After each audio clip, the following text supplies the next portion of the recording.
Story 1. So, we're at this camper near the Dover Lights in Arkansas.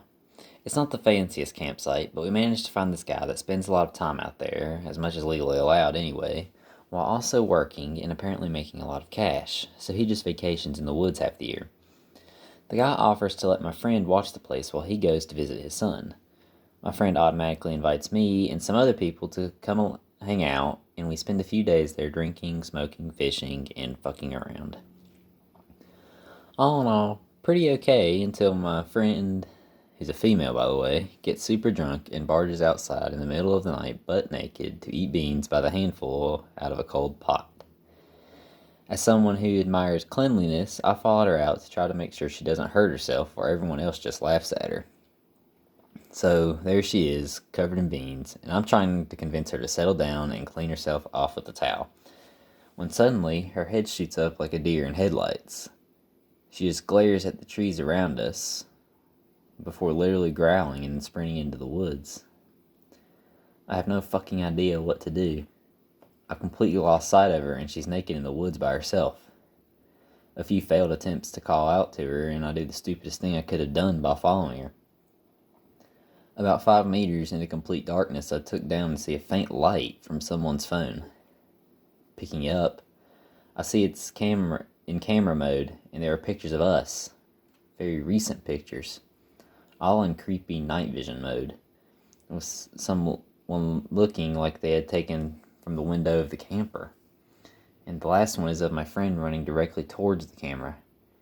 Realizing what happened, I delete the pictures and drop the phone on a rock, crushing the screen with my foot.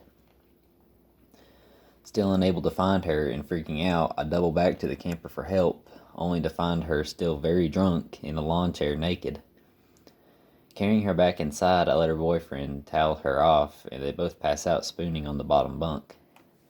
I never told them what really happened, and she didn't remember in the morning, but I did lock the door and wake up every hour just to keep an eye on things. Story 2. Now, before I get started with this story, the story's a little weird. You can make your own opinion about it, but I think there's a realm of possibility that this could be true.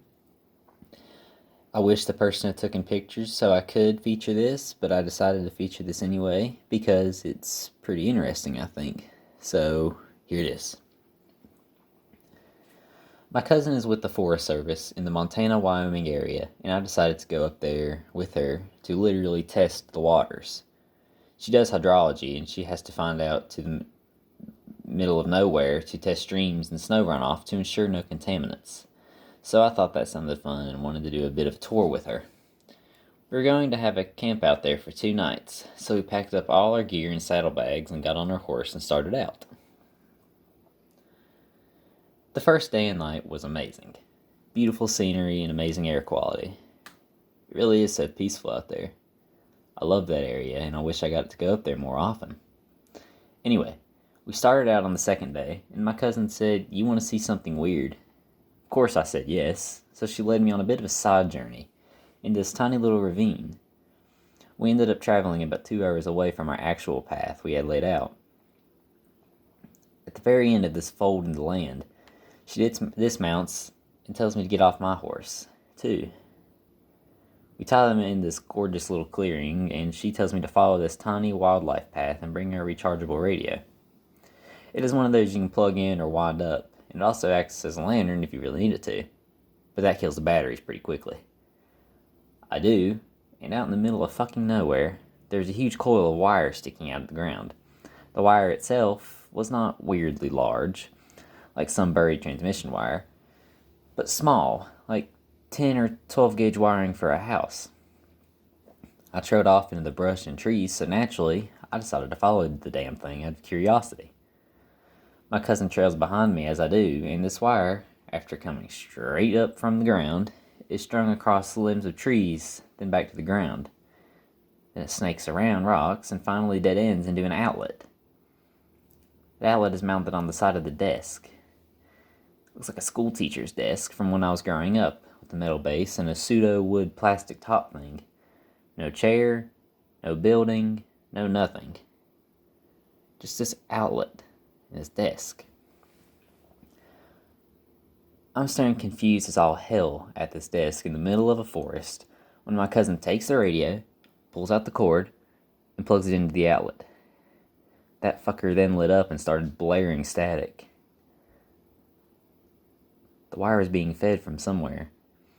Now, the place where we were had no road access, no building for many miles, no other people around. And yet, there was a live outlet. Weird as shit. No spooky jump scares or bodies.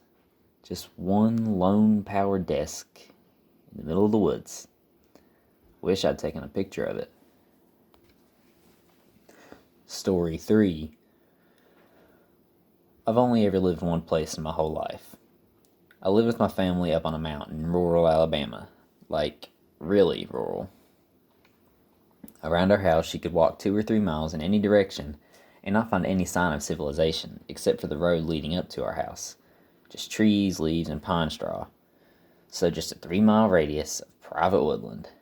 Anyway, one night when I was probably about 15 or 16, I had a girl come at my house, who I desperately wanted to impress. So I decided it would be cool to go walk out to my favorite spot in the woods. In hindsight, I know I shouldn't have done it, but the spot was my ace in the hole because it had a super romantic feel to it. Fireflies and the sound of a small stream, the whole shebang. She seemed tentative at first because she was smart, but ultimately caved to the thought of adventure. So we started walking down the path I had cut out.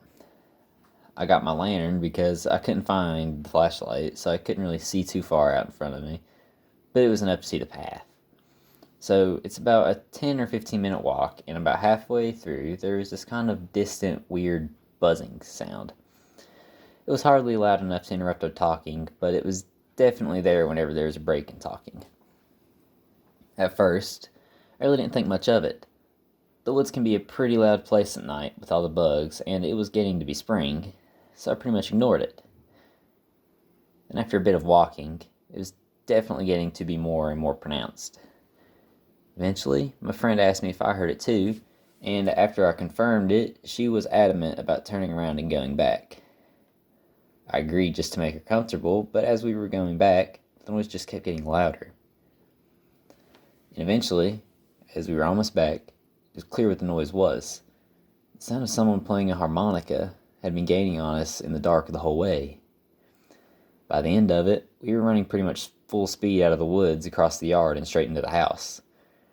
We went up to one of the windows, facing the yard, hit the light, and cracked the windowsill to listen. Whatever it was still out there, playing its harmonica. And we listened to it pass the house and fade into the pines. By far the most surreal, horrifying experience of my life. Probably my most cherished memory, too, because that girl ended up being the one that I married. Story 4. I used to often spend my summers hanging out with my friends by a relatively large forest that was about an hour and a half away from where I used to live. We used to spend some of the nights camping out there just to save some travel costs and time. Anyway, I think this was roughly like the 3rd or 4th time we were out there camping. My friend had left all her climbing gear in her rucksack just outside her tent, or at least we definitely think she did. The next morning, we found her boots, a few clothes, and all her chalk powder had disappeared.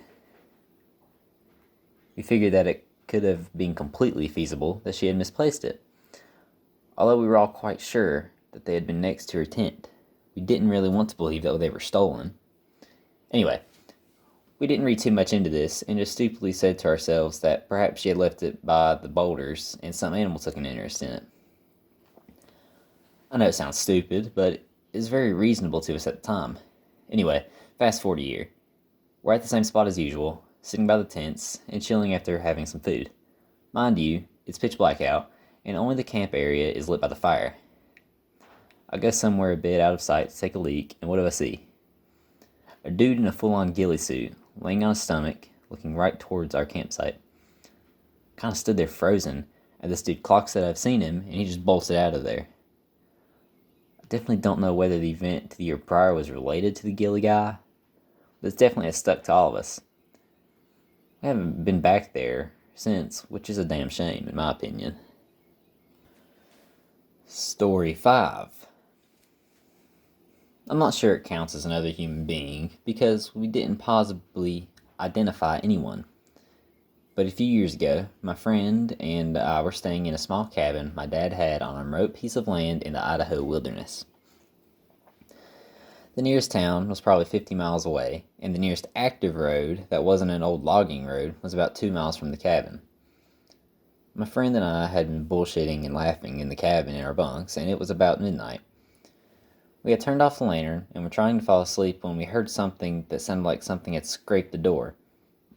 We both lifted our heads up and mumbled the conversation of, "Did you hear that?" and "Yeah, haha." Then, in the middle of nowhere, in this remote cabin, someone starts knocking on the door. Doesn't say anything, just knocks.